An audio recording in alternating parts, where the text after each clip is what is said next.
So today's session is coaching and music, and I'm very grateful for Debbie to share her research and her experiences of using music in coaching with us today. So I know Debbie as an executive coach, and we've known each other for a number of years now. Mm, I'm aware your research really came from when you were doing your master's in positive psychology as well. But mm. what would you like to say to the group as a way of introducing yourself, Debbie? Hi, everyone. Really great to be here with you today. I'm an executive coach, as Damion says. I've been working in coaching for the last 15 years, on and off, and have worked in sort of leadership roles in the House of Commons, BBC, Ofcom, places like that, government departments before then, and a bit in consulting.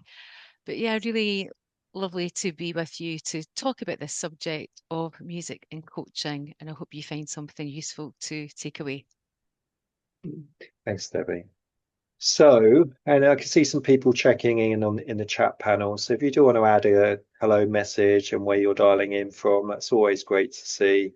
Uh, Um, so Debbie, let's just start with a bit of, I suppose, context. So for you, how did you really get into, I suppose, the whole concept of using music in coaching? Mm. Well, first of all, I have a real love of music. So, as long as I can remember, music's been a big part of my life. Listening to music, going to gigs, that type of thing. I did have the odd attempt to play guitar, the recorder, like everybody else at school, but I never quite made it past that. But when I moved to London, actually about 16 years ago, got into singing. So joined choirs, did some singing courses. And then when I was doing the masters, as you said, that's when we were looking at positive psychology interventions, we were talking about what are the things that help us to feel good. When we were talking about walking, we were talking about doing all this different stuff. I was really curious about why is no one talking about music? I don't understand. If you want someone to help someone to feel good, why do we not introduce music? And so when the opportunity came up to do some research, I thought, right, how can we bring music into coaching? Because I was aware of music in therapy, but I hadn't heard it talked about in the world of coaching so far. So it was a great Mm, chance to bring the two together. mm. So just say a little bit more about your research then, Debbie. Yeah, so the idea was that I worked with pre-existing coach and coachee relationships. And the idea was that the coachee would select a piece of music that they wanted to listen to prior to the coaching session. So there was no directive about, how to select the piece of music, just something that they wanted to listen to, because I was really curious about why they would choose the music that they did. And so both the coach and coachee listened to the piece of music prior to joining the online coaching call. And then the coach could, lean into the music part as much as they wanted. And I was curious about, again, what would the coach do? How much would they want to relate to it in the coaching conversation? And how much did they just want to kind of leave it as something that was just a little optional extra on the side? Mm, And yeah, it was really interesting what came from the research. Um, mm, yeah, there's some surprising findings for me. mm. So you got us on a bit of a cliffhanger now. So, I know. so, so just share Yeah, some of the findings in terms of sure, what you found. Mm, sure. So I was curious about why people might select a piece of music because I thought, is it going to be because they want to feel a certain way? If they're having a stressful day, might they want something that calms them down? Or might they want to choose a piece of music that relates to their experience, the subject they're being coached on? Um, and it was a mixture, but what I didn't expect was how challenging some of the coaching clients found it to choose a piece of music. Because there was something about choosing a piece of music that was giving a little bit more of their self away, something deeply personal. They mm, were also scared of the judgment of the coach in the sense that, what if I choose this love song, what's the coach going to think I'm saying to them? There was that real concern. So there's something about talking about mm, music that's important to the individual that made it quite exposing. So I thought that was quite interesting in itself. Um, and most of the coach and coachee pairs, they found that it helped to bond them a bit more because they had revealed something a little bit more personal and the conversations went a little bit deeper than they usually did. There was a strong reaction from one of the coaches to a piece of music that the coachee had selected. So the coachee had selected the piece of music. It was Sweet Dreams by the Eurythmics because they felt that it was uplifting and they'd really heard the message about hold your head up, keep your head up, very positive. Whereas the coach had really picked up on the language around some of them want to use you, some of them want to abuse you, and had got a really different feel for the song, a different message. So that really invoked strong responses in each of them, which was interesting. And another thing I hadn't thought about was something that the coaches fed back was that the piece of music, listening to that piece of music provided a much stronger break from their working day to a coaching session than they normally had, even if it was only a couple of minutes. We usually encourage people to take time before a coaching session to just, you know, de de-escalate from the day that they're having and maybe just have a moment of mindfulness or something. But I think the piece of music, listening to a piece of music seemed to be more effective because it just took them Mm. completely out of their working day. So I thought that was quite interesting as well. Mm. Yeah, thank you.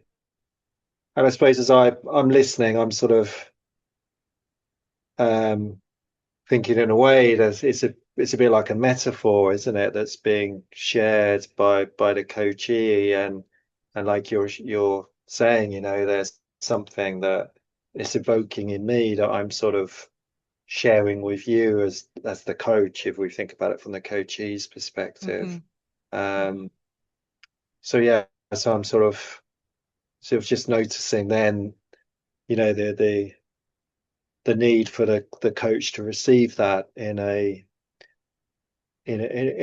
attitude that we would usually hold as a coach, non-judging, Hmm. non-assuming, non-interpreting, and being curious about what that represents for the coachee as they arrive for the session. So I don't know if you've got any reflections on that, and then I want to ask another question on something that you shared.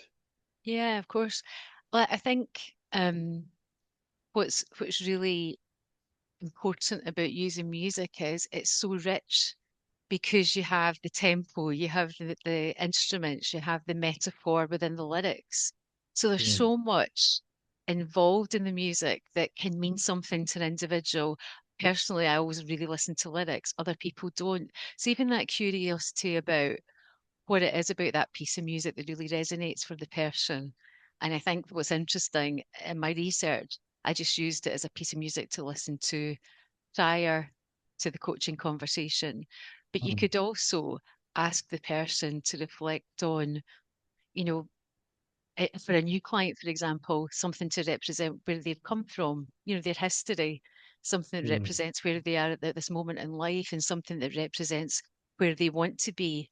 So you can use it in so many different ways in a coaching session that I think it's really helpful. But the coach demonstrating curiosity and non-judgment as always, yeah, mm, really important. mm. Thanks, Debbie. Yeah, I know with one of my clients, um, she well, often when we're coming towards the end of the session, initially she started to bring it in, but now I always invite her to connect to a piece of music which Mm. really embodies, the insight that she's taken from the session. Um, so I just wanted to pick up on a thread that you shared where the invitation to the coach was, and I mean it respect, but quite loose in terms of how they used the music. Yes.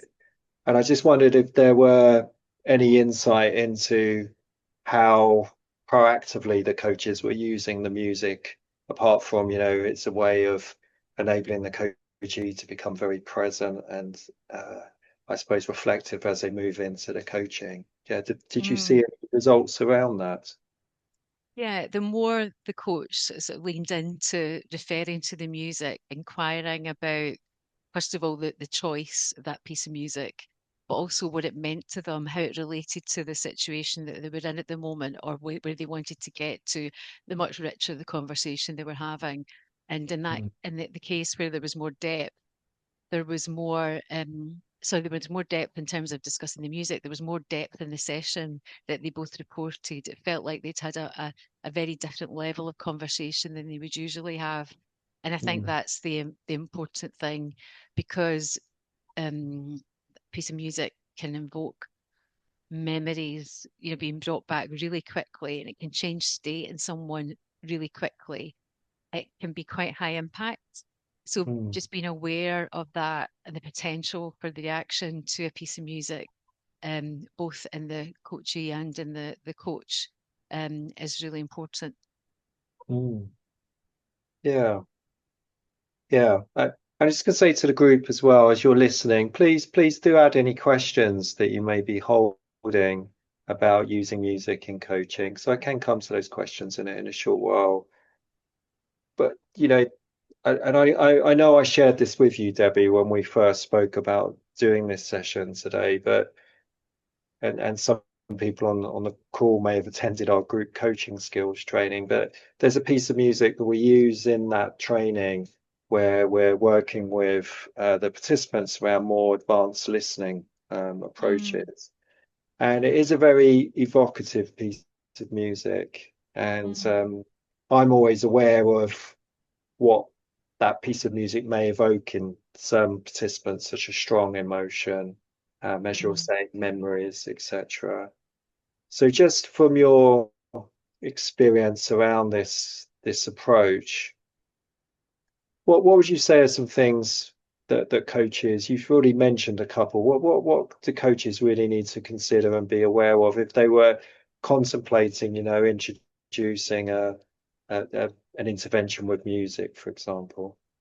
Mm. Well, it's probably worth being aware that music um, can activate almost every part of our brain.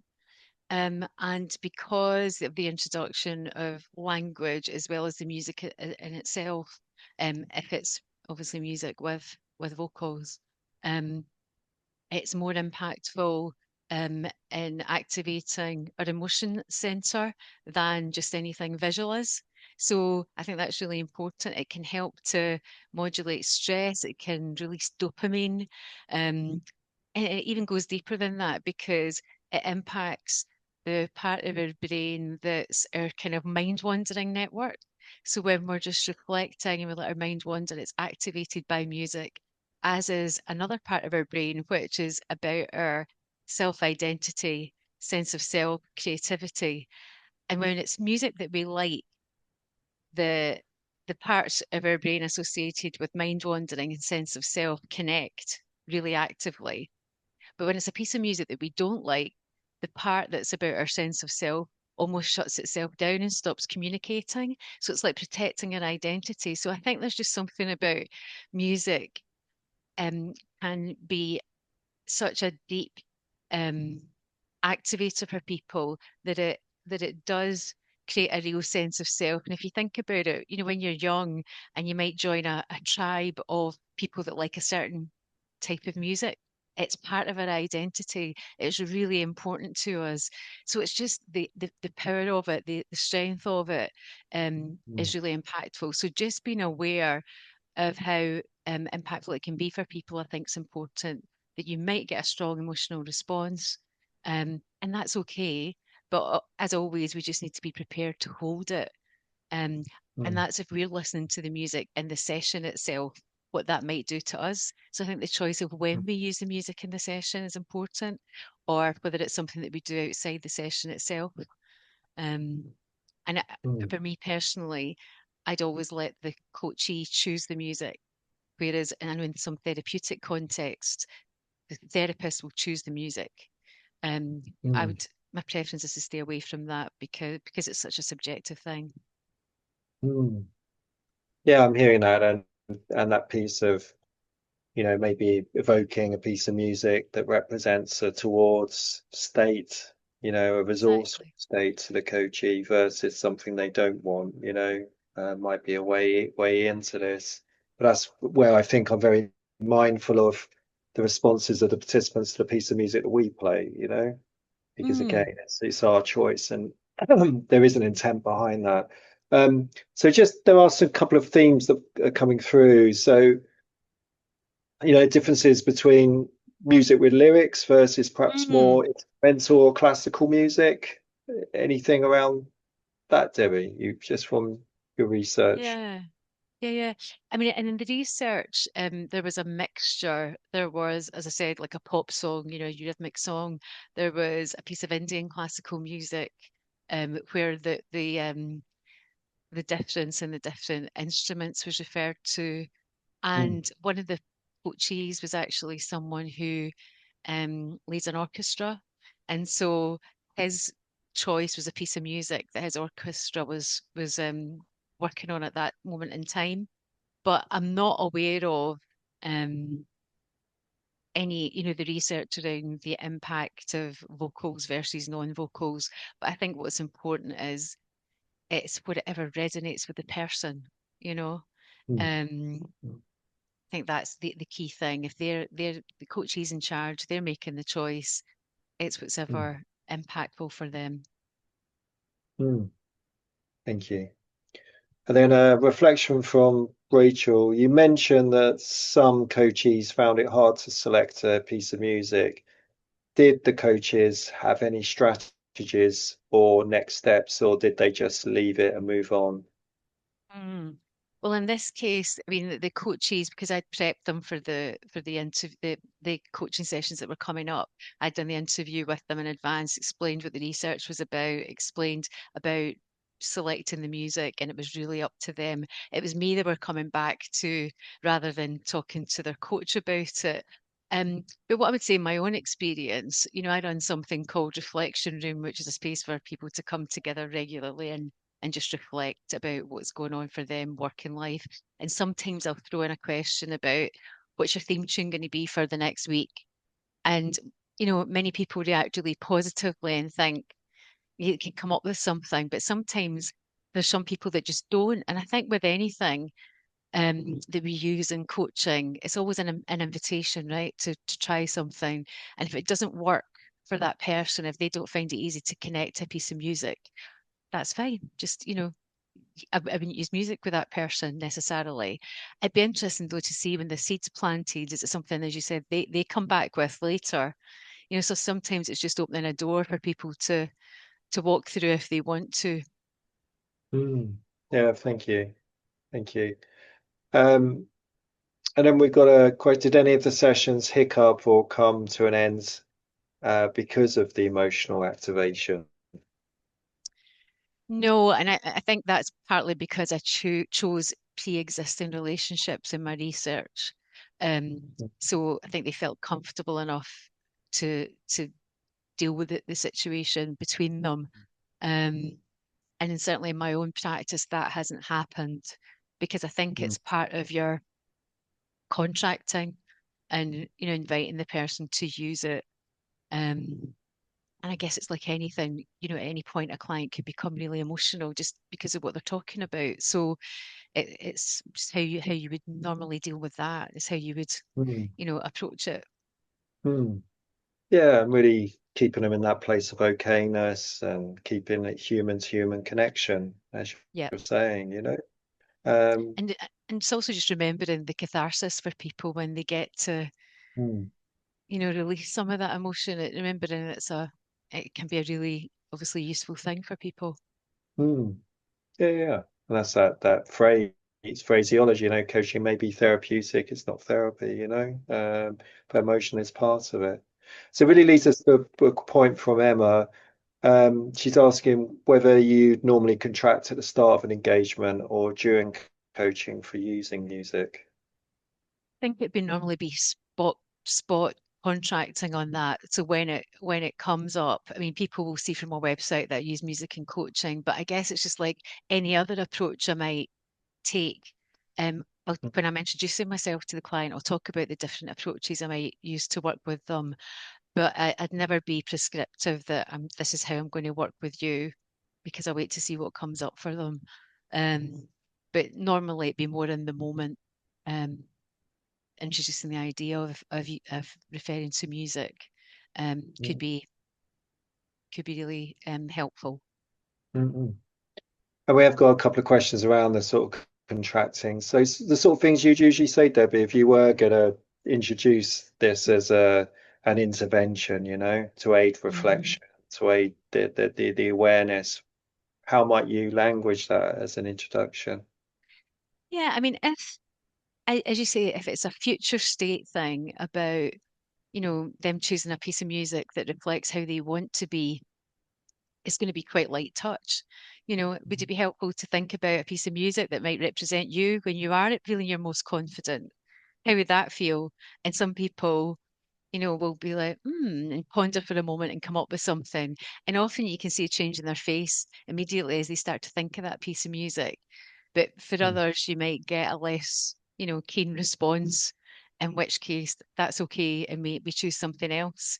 But it depends how it's being used. And if I'm using it more in terms of representing how they feel at the moment, if they're not in a particularly good place, if I'm doing it in the moment, I might just say, so is there any piece of music that reflects how you feel? Would that be something that you're willing to think about? And just remembering that sometimes when you be thinking about a piece of music, that can take us to quite a strong emotional place. Is that mm, okay? And it's just up to them at that point. Thank you. Thank you. And you've sort of been answering this as we go through, but just as a reinforcement, because I can see one of the points that's come through, when you think about using music, what would you say are the key things coaches really need to be aware of? Just thinking about what's your intention with it. What are you using it for? Is it something to help people reflect on their own before they get to the coaching session to choose a piece of music that represents the past, the present, the future? Um, just recognizing that it might go to some depth quite quickly, and so being aware of holding on to that, being able to respond to it. Um, when to listen to the music, if it's outside the session, it might be more helpful to start with, so that if you have a strong response to the music yourself, you're able to manage that. You've got some time, rather than hearing it in the session if it's something that's quite difficult for you to hear. I think those are the main things that spring to mind. Hmm. Yeah, and I mean, I think I'm just going to just reinforce, and also just the sensitivity of the coach in terms of the way that they're responding to a piece of music that the coachee has chosen, because they've chosen that for a strong reason, Um, and you shared early, as an idea of, I mean, you could even think about this as a final session where the coachee has chosen three pieces of music to represent where they were, where they are now, and where they Mm. were going, for example. Just any other examples you've got, Debbie, of when I suppose other interventions you've made and that sort of nature, just some different ideas around using it. Yes, it's a bit like using any kind of metaphor or image. When they're talking about what's going on for them that in that particular session at that particular time, what piece of music does that remind you of? It can be just like on the spot. It's just giving you different way to work with a client as you would if they were drawing a picture, or if Mm, you're using poetry or any other kind of creative method. So mm, it can be um just whenever really makes sense. But I think, say you had a client who consistently turns up quite activated by work, it might be a conversation you could have with them about, would music be a helpful way mm, to prepare? If they're not finding a way that works for them, it could be an offer. Um, but the anchoring a future state, I think, is something that's particularly helpful. I found mm, quite a good response to that. mm.